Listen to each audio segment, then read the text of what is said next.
Warning, the stories you're about to hear are detailed accounts of shenanigans, pranks, and some mistakes that are meant to replicate the sort of discussions that veterans have when they reunite over a cold beverage and do not depict the professional daily actions of the military at large.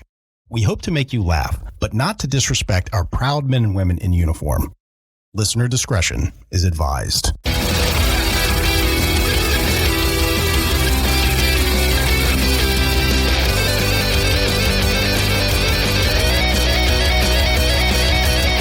Welcome to Cammo Comedy, where we take a humorous look at the lighter side of military service. We got a big show for you today, but before we jump into it, if you like what we're doing here, give us a subscribe, give us a follow, whatever they call it on your podcasting platform. And while you're at it, give us a 5-star rating, write us a review, as that makes us more relevant in the algorithm and boosts the overall visibility of the show. But word-of-mouth advertising is just so powerful, so if you tell some friends, I will love you forever. Okay, let's jump into the show. I am your host, Aaron Wolf. Just as a friendly reminder to the audience, we put out a new show every single Monday, so make sure you give the notification bell a nice tap so you don't miss a show. Give it a nice tap. Joining me today is the man who wishes he shot silly string out of his dong instead of cum, call sign Cheeks. That Cheeks would be awesome. Yeah, I mean, have you ever thought about that? What would you prefer to shoot out of your Johnson instead of cum? Whipped cream. Confetti, silly string, marshmallows. The fuck is wrong with you? Chocolate. I think for some of the people that might be a little bit thick, might want some ranch, you know? Oh, gross. Ranch dressing. Some mayonnaise. SpaghettiOs. What if it was coins? Like, what if you could just fucking make it rain with money? You got to make improvements in life. You know what I mean? Oh, God. So that'll be your homework. Everybody, when you write the show, let us know what you would rather cum as opposed to cum. Oh, my God. Fuck you. Spread cheeks and not hate. That's right. All right, you ready for my first story? I guess. All right, so check this out. So there's one main character here. We got ourselves Air Force military police, also known as security forces, about a 19-year-old lower enlisted guy, right? He's got a bit of a reputation for being a bit reckless, right? And he has managed to damage one of the cruisers, one of like the little sedan cruisers that they have that they do patrols in and stuff like that. Now, it's very important for me to articulate what kind of damage is on this vehicle. So I'm not sure exactly how this happened. That part is unclear. But on the front driver's side, he has caved in that door panel. Ooh. So like the metal is kind of pressed in. Yeah, like a big old dent. Bit of a dent. Something like that. So as he returns to station, as I said, he's got a bit of a reputation for being a little bit reckless. So he had just reported the damage. And so they're in the office just reading him the riot act. Well, about that time, there was a master sergeant that came along that was pretty fucking handy. And he sees that, the cruiser has, this door panel that's pressed in. He looks at it. It's not scraped up or anything like that. It just appears to be, pressed in. Sure. So this guy gets some tools out, he disassembles the door panel, pushes out the damaged part of it, so it's like pristine and everything like that, and he's just like, okay, nailed it. Yeah. He's like, hey, I'm doing the right thing. I saw a problem and I went ahead and fixed it, took the initiative to go ahead and fix it. Well, inside, unbeknownst to him, inside this young airman is getting read the riot act. So they were on their way out to take pictures and finish their report. Document and that shit. they're out there, would you take a look at the And that's when these upper echelon people are saying, take a look at the damage you caused to the cruiser, and there's no more damage. Of course, the airman is loving this, right? Well. Of course, I have to speculate here. He's probably like, oh, I'm sorry, what damage, right? You know what I mean? Because this is just like hitting a jackpot. Yeah. And he has no idea what kind of magical fairy just came down and solved this fucking problem. Well, now there's another issue because they wanted to punish him for being reckless. But there's no evidence. But what do you do now? Yeah. So, and imagine this. This is like a fucking magic show where like they had glimpsed at it before, but they're like, okay, we need to go in and have a chat about your past mishaps and your past reckless behavior and stuff like that. You need to calm it down. This is the kind of stuff that can happen. Yeah. And right as they're going out to document everything, it's completely fixed. So, and these upper echelon people have no idea. They're like, I swear to God, the damage was there before. What the fuck? So they, just without really knowing what else to do, they're like, okay, you're free to go and we'll figure out what we're going to do with you. So they start asking around, and then they come across this master sergeant that's like, oh yeah, I saw the door panel was just pushed in a little bit. So, I disassembled it and I fixed it. Like, what's the fucking problem here? And so now there's a different discussion. They're like, hey, we were trying to address the reckless behavior of this young airman, and like, I thank you for solving the problem, but this kind of gets him off the hook in a way, right? Now, it's the military, so this isn't like super technical. He still had to pay a punishment because they knew there was damage and there was evidence of more reckless behavior in the patrol vehicle and stuff like that. But it's just fucking hilarious when, like, that scene where you're coming outside. Would you fucking take a look at what the fuck? Like, how did this get fixed? And we're talking this whole ordeal probably was inside of maybe 10 minutes or something like that. It was just pure luck that, like, everything kind of fell the way that it fell. Just, I love that story. I would have loved it way more if that master sergeant just kept that to himself. Didn't fucking say anything. Didn't say a damn thing. Yeah. That is so beautiful. Could you imagine being in that young airman's position where you're just like, oh, fuck me, and then, like, how great is that to walk out with these guys that are reading you the riot act and be like, ha-ha, there's no damage there. What are you talking about? Hit the lottery. Of course. I mean, he had already self-identified, so it's kind of hard to unwind that. Yeah. But still, that's just an amazing thing. It really is. Would you take a look at? Oh. What the fuck? Hey, we were supposed to yell at him. Yeah. You took the wind out of our sails, sir. We were trying to yell at him over the damage, and it's hard to do with no damage. No damage. No evidence. So speaking of no evidence, so our next story is a World War II story. All right. So we've had a reoccurring character on the show. His name's Murph. What's up, Murph? All right. Shout out to Murph. Yeah, Murph's a Vietnam vet. Welcome home, gentlemen. We appreciate your service. Yes. Well, this is Murph Sr. Okay. Murph's dad. So we got a legacy here. Yeah. World War II in Vietnam. So Murph's dad served in the Army National Guard. Okay. Prior to World War II kicking off. Oh, wow. Okay. So he served in the Army, and I believe he was artillery, and he got out, and he was like, all right, I'm done. You're done. I've done my service. We're good. World War II kicks off. He gets a draft notice. Oh, fuck. Right. How terrible is that? Yeah. To have that come in the fucking mail. Yeah. Well, I mean, I'm sure he was on a list. You know what I mean? Like, hey, this guy's already been trained. We can get him spun up real quick. Right. Murph Sr. gets this notice. He's like, yeah, I'm not doing that.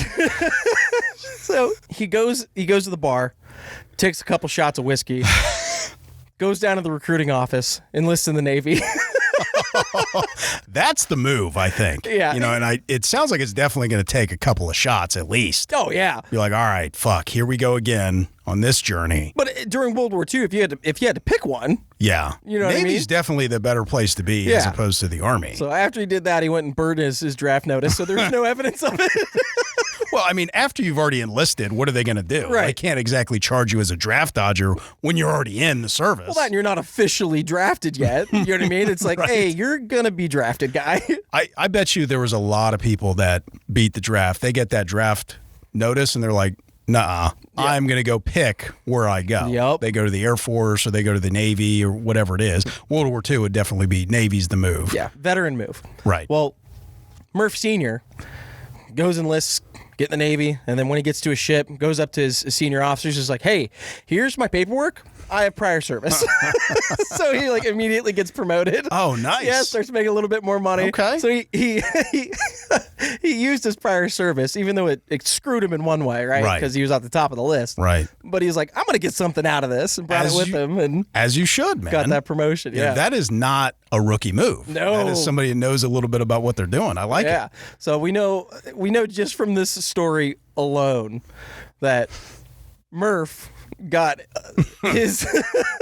got a little bit of his personality from Murph Sr. Right. With some of the stories that Murph has given us. Stuff gets passed down. It does. In the next generations. But yeah, I thought that one was hilarious. That's awesome, man. Yeah. I got another one for you. All right. This is a more modern story. This is like the Afghanistan, Iraq time frame. Okay. Okay. And these cats are in the Army infantry. All right. One of the team leaders was prior 82nd Airborne, had already been deployed several times, a very seasoned E5. He knows a thing or two. Right? Squad leader, E6. Okay. Also somewhat seasoned, but not as seasoned as the E5. Sure. Right? And promotions happen. It doesn't. You know what I mean? Just because you're experienced doesn't mean you have the rank that comes with it, or just because you have the rank doesn't mean you have the experience that should come with it, right? Exactly. And anybody who's served knows this. Right. Well, the specific drill they were doing for like pre-deployment training is a react to contact. Okay. And they were doing a live fire drill. And real quick, I just want to throw in for the audience that might not know. Contact is when the enemy is shooting at you. Fire is when you're shooting at them. Yes. So just wanted to clarify that little point. And the way this drill is supposed to go, okay, you're walking around with your rifle, and then you take contact. Oh, contact left 300 meters or whatever it is. You drop into the prone. You return fire. All the targets go down, and then there's support by fire. So like there's other people doing cover fire, and then you move off to the side. You flank through all that stuff, right? You make that L shape. Once everything's down, you push through on one side. You push through on the other. Everybody gathers up, and they do like a status check. You know, your squad leader comes up to you and goes, "Hey, you good? Yeah. You good? Yeah, I'm good. You good? Yeah, I'm good." Make sure they got water. Make sure they have ammo. You know, cover down. See if anybody's wounded. Yeah. That kind of stuff. Well, they start this live fire exercise. Okay. And it's supposed to be like you don't know where it's coming from, but it's a live fire exercise. Right. All the cadres behind them. Right. They see what's off to the front of them. They know what's behind them. Right. They know that there's this giant open field to their side. They're like, all right, that's where we're getting it from, right? Right. Obviously. Yeah. So they're on this line. And they take, quote, quote, contact. Targets pop up. They say, hey, contact left 300 meters, whatever it is. Right. Everybody drops in the prone, and they start shooting their rounds. All right. Not 3 seconds into this, the E6, status! He starts calling for a status check. Immediately. It's like, hey, we have just engaged. We just got here, man. So the E5's laying down, and he's shooting. He's like, did I hear that right? I didn't hear that. There's no way I heard that. Status! E6 is yelling at his team leads for status. Oh, God. So, the prior 82nd team lead is like, is this guy? He looks to his left at the squad leader, looks to his right at his Joes. He's like, is he really fucking calling for a status? Status! So it's safe to say that this guy got a little mixed up on the order of things. A little bit. So prior 82nd team leader looks over at him and goes, we're still fucking shooting, man! That's the status. That's the status. We're engaged. That's what we're doing. We have taken contact and we are returning fire. We are reacting to the contact right now. That's the status. It's been 3 fucking seconds. Status. That's why you train, though. That is you why got to work out some of these kinks. Yeah. I mean, you want to have that stuff happen, during training, not at the real engagement or anything like that. Yeah. But it all got worked out in the end, but it's a hilarious story because you got I love that story. That's especially going to strike a note with people that have been infantry or 82nd Airborne or something like that, because they fully know. They do these kinds of drills constantly, so they fully know like what order it's supposed to go in. There's nothing quite as bad as when you have like a team lead that's just completely mixed up. And I don't know if they were being a dick about it or anything like that, but you're just like, hey, man. Like, hey, you made us look bad. Like, don't do that. Status comes last. The status is we're shooting. You hear the gunshots, right? You hear that? That's not just me. Bitch, we just got here. Bitch, we just got here. That's our status. Yeah. Oh, man. All right. All right, man. So check out this next story. Status! The status is we're moving on to the next story. All right, man. So let me set the table here. This all takes place over the course of a couple of weeks, and it all takes place with upper echelon, higher enlisted people like E7 and up, that kind of stuff. Your senior NCOs. Yeah, your senior NCOs. So you have one lady, we're going to call her Erica. Mm-hmm. Then you have one gentleman, we're going to call him Phil. Then you have another guy that plays like more of a minor role to this, and we're going to call him Matt. Okay. Erica, Phil, and Matt. Yes. Now, Erica, no shade, had a bit of a reputation. Like, she liked to get busy. She was a bit of a freak. Good for her. It was said that there was a group of people standing around One of them kind of blurts out, Erica gave me a and stops.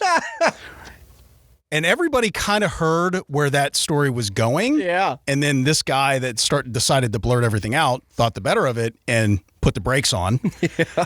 But everybody kind of knew, and nobody was surprised. Yeah. Right? So that kind of sets the tone a little bit. Like, Erica did have a reputation. Like I said, no shade. She liked to get busy. We're only saying that because what comes happens to be very amusing in that same context, right? So Erica was a mother. She was a single mom. And, her kids were getting a little bit older on, so they were entering into their teenage years and stuff like that. And as parents sometimes do, they'll go to other people that have, kids of the same age and ask certain advice. Yeah. So Erica goes to Phil and says, hey, I don't know what's going on with my kid. Like, I went into his room the other day, and just immediately when I came in, like, I sit down on the bed and he freaked the fuck out. He was telling me, get the fuck out, blah, blah, blah. Automatically Phil's like, yeah, your son was beating off. Like, and he just thought it was weird that his mom came into his room and sat down next to him when he was, in the throes of all the stuff. That's exactly what was happening. Erica does not believe this. She's like, there's no fucking way. He does not do that. And Phil's like, come on, man. He's 13 years old. Yeah. I mean, this is just a natural process. And she's like, well, how do I get him to stop?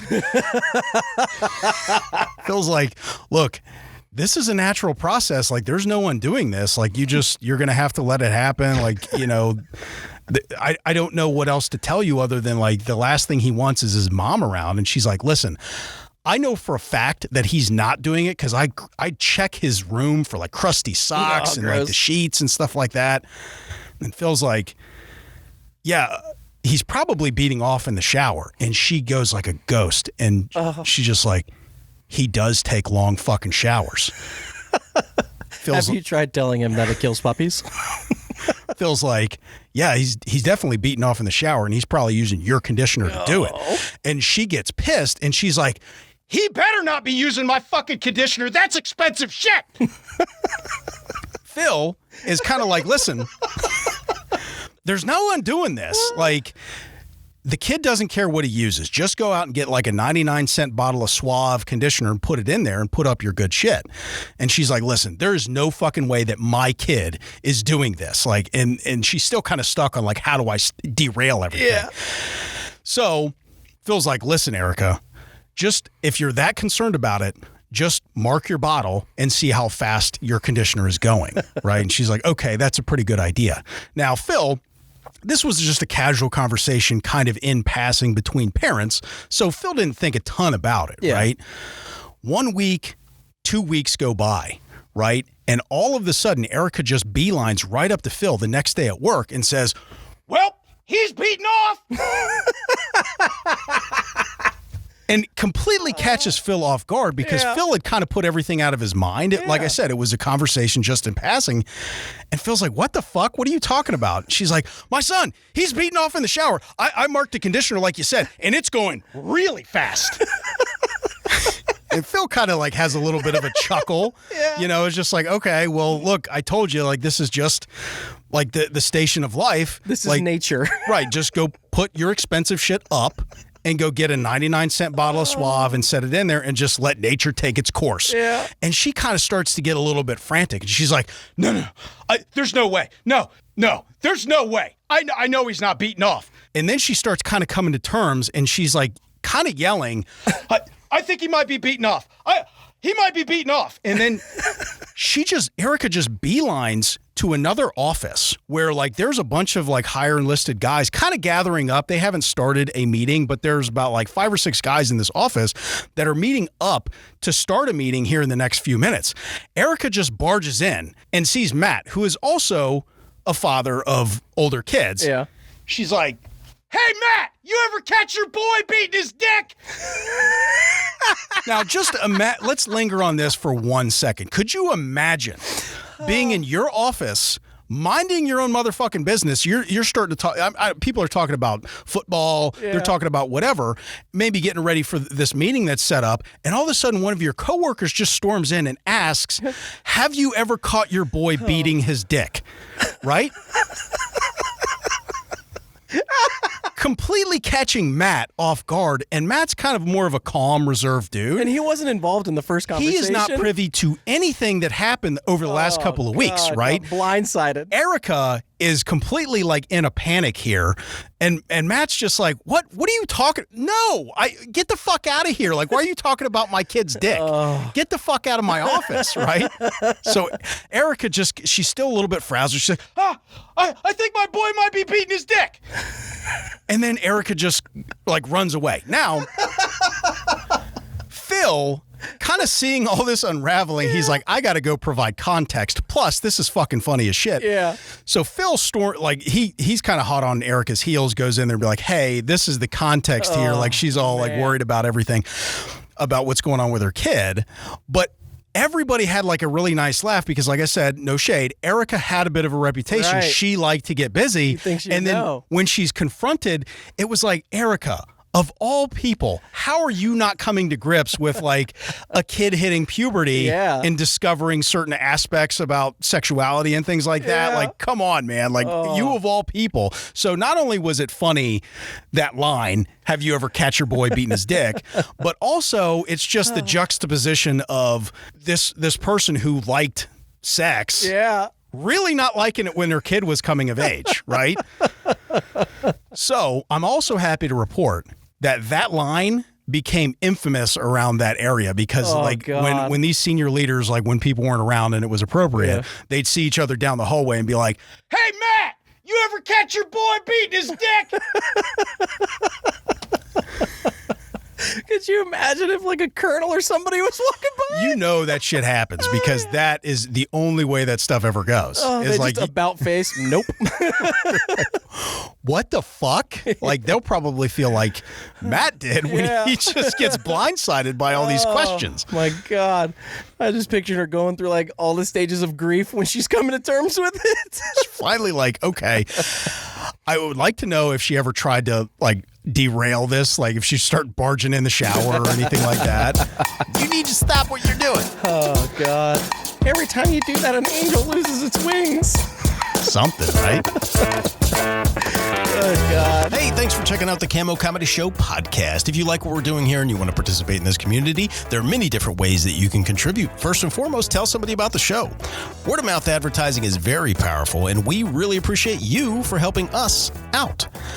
If you have any funny military stories of your own or know somebody who does, with their permission, of course, you can contribute those stories via email at stories@cammocomedy.com. That's stories, STORIES, at CAMMOCOMEDY.com. Or if you're not too good at the internets, drop us a voicemail at area code 531-222-6146. That's area code 531-222-6146. That's right, we're giving away our phone number. We want funny military stories from all eras. So if you're not from a generation that's heavily online, we don't want there to be a barrier for participation. We have a lot of big plans for this show, and building this community to support veterans, we will announce here soon, so stay tuned. All right, I'm going to go have a nice spicy bowl of chili. Later.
What about evil cum?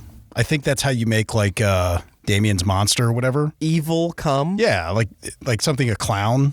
Like clowns are pretty evil, you know what I mean? I think that's what. Maybe they got the confetti. Why are we talking about clown cum? Because it's funny. Why do you question every little thing? How dare you? Little red noses come out. It squeaks.